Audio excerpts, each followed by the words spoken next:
کچھ علم رکھتے ہوں گے، بلکہ اچھا خاصا رکھتے ہوں گے، لیکن کیا ہوا کہ ایک غلطی نے لڑکی کے ساتھ بھی معاملہ ہوا، لڑکے کے ساتھ بھی ہوا، سارا ہی معاملہ ہوا۔ تو گواہ ضروری ہیں، بعض اوقات یہ ہوتا ہے نا اللہ کو گواہ مان کر، تو نکاح میں ایسا نہیں ہوا، نکاح میں گواہ ضروری ہیں، اس کے بغیر نکاح نہیں ہوگا۔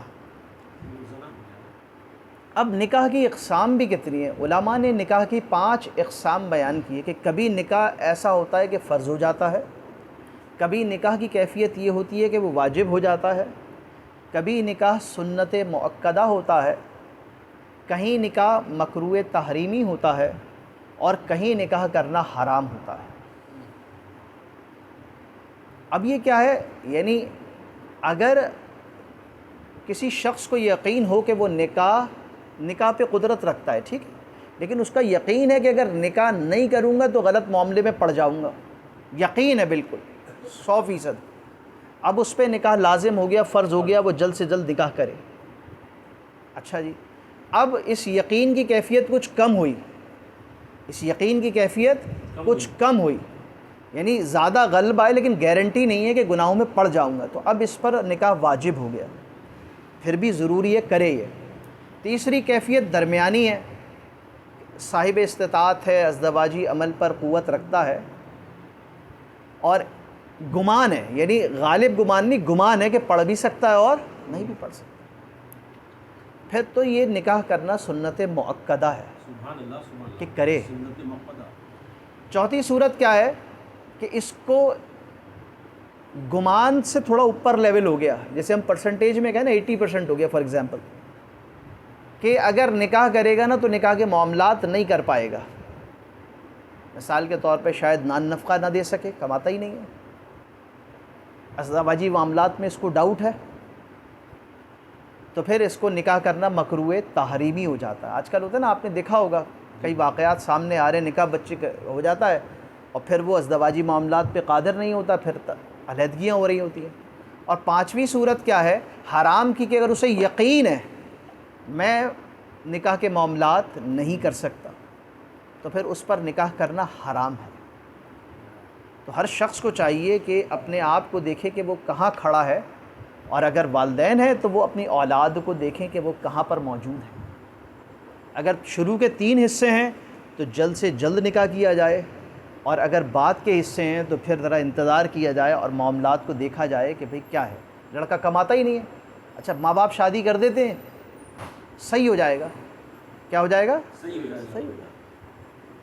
مطلب آپ نے کسی بچی کی زندگی تباہ کر دی، آپ کے خیال سے صحیح ہو جائے گا؟ نہیں، وہ تو اپنا لا رہی ہے نا، مطلب اس کا کیا ہوگا ہے؟ نہیں، نصیب تو وہ تو بات آپ کی صحیح ہے، اس طرح کہ ہر شخص کی ایک تقدیر لکھی ہے، لیکن ماں باپ دیکھ کے نکاح کرتے ہیں نا، ماں باپ دیکھ کر نہیں، یقیناً جو شخص آتا ہے، تو یہ جو ہے نا، اس کی یہ بات ہے کہ ماں باپ اس بات کا خیال رکھیں کہ اپنی زندگی، بچے نے آپ کی زندگی تو اکارت کی ہوئی ہے، نہ کام کرتا ہے، نہ کاج کرتا ہے، پڑا رہتا ہے، رات بھر جاگتا رہتا ہے، آپ پریشان ہیں، آپ کہتے ہیں یار اس کا نکاح کر دو، ہماری جان چھوٹے نا، صحیح ہو جائے گا۔ تو ایسا نہ کریں، کسی کی زندگی اگر آپ کی ہو گئی ہے تو کسی کی زندگی، آپ کی بھی بیٹی ہوگی، اگر آپ کی بیٹی میری بیٹی کے ساتھ ایسا ہو تو پھر یقیناً یہ ہمیں اچھا نہیں لگے گا کہ چھپا کے رکھیں، ہاں نہیں بزنس کرتا ہے، بھائی بزنس کیا کرتا ہے؟ کچھ بھی نہیں کرتا۔ تو یہ جو چیزیں ہیں، تو ان باتوں کا خیال رکھا جائے۔ تو یہ 5 باتیں میں نے کی۔ اب نکاح جو ہے، مستحبات کیا کیا ہیں، نکاح ہونا کس طرح چاہیے، یہ بھی ضروری ہے، کیونکہ آج کل نکاح کا جو طریقہ ہے نا، تھوڑا سا اس میں بھی گڑبڑ ہوتی ہے۔ وہ کیا ہے گڑبڑ؟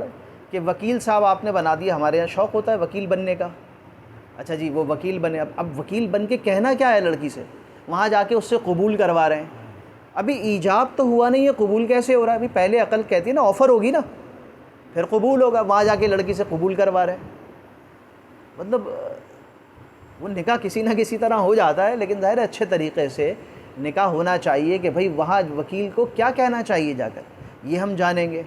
اجازت اپنے لیے لے رہا ہے وہ یا قاضی صاحب کے لیے لے رہا ہے؟ بھئی اجازت دینے کے، آپ اجازت دیتی ہیں، اب لی کس کے لیے؟ اچھا جی، عبد الکفیل نے اجازت لے لی کہ آپ نے عبد الکفیل کو اجازت دی، نکاح تو قاضی صاحب پڑھا رہے ہیں، اجازت انہوں نے لی تھی۔ اب کیا ہے کہ اگر لڑکی بعد میں انکار کر دے نا کہ میں نے تو اجازت آپ کو دی تھی، تو پھر نکاح کا مسئلہ ہو جائے گا۔ مثال کے طور پہ نکاح ہوا، رخصتی 2 دن بعد ہے، اچھا لڑکی کو پتہ چل گیا میرا نکاح تو میں نے تو اجازت بالکفیل صاحب کو دی تھی، پڑھا کسی اور نے دیا، اور بیچ میں اس کو کوئی معاملہ پتہ چل گیا، اب وہ پھیل جائے کہ بھائی نکاح تو اجازت نہیں تھی میری، نکاح تو ان کو اجازت تھی، قاضی صاحب نے کیسے پڑھا دیا؟ تو یہ معاملات پیش آ سکتے ہیں۔ تو نکاح بھی صحیح طریقے سے ہونا چاہیے، کیا الفاظ ادا ہونے چاہیے، اور نکاح کے الفاظ، کن الفاظوں سے نکاح ہوتا ہے اس کو بھی انشاءاللہ تعالی ہم جانیں گے۔ تو پھر نکاح تحریر سے ہوتا ہے یا قول سے ہوتا ہے اس کو جانیں گے۔ ٹیلی فون پہ نکاح ہوتا ہے کہ نہیں ہوتا، اسکائپ پہ نکاح ہوتا ہے کہ نہیں ہوتا، زوم پہ نکاح ہوتا ہے یا نہیں ہوتا، یہ بھی معاملات ہیں آج کل۔ تو اس میں کیا طریقہ کار ہمیں اختیار کرنا چاہیے، تو آنے والی نشست میں انشاءاللہ تعالی اس کو کریں گے۔ کن سے نکاح جائز ہے، کن سے نکاح جائز نہیں ہے، ان کو ذکر کریں گے۔ پھر انشاءاللہ تعالی آگے بات چلے گی نان نفقے، پھر طلاق کیسے ہوتی ہے، کیا 3 دفعہ طلاق کہنے سے ہی طلاق ہوتی ہے، اس کو جانیں گے، یا 1 دفعہ کہنے سے بھی ہو جاتی ہے۔ تو یاد رکھیے کہ 1 دفعہ کہنے سے بھی طلاق ہو جاتی ہے، اور راستہ کھلا رہتا ہے۔ وہ راستہ کیا ہے انشاءاللہ تعالی آنے والے دروس میں عرض کیا جائے گا۔ تو جب بھی طلاق دی جائے، ایک ہی طلاق دی جائے، ہے نا، تو یہ کوشش کی جائے۔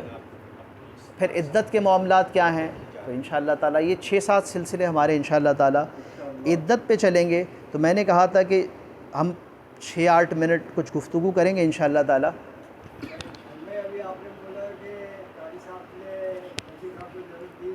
اچھا 1 منٹ اس کو بند کر دیا آپ نے؟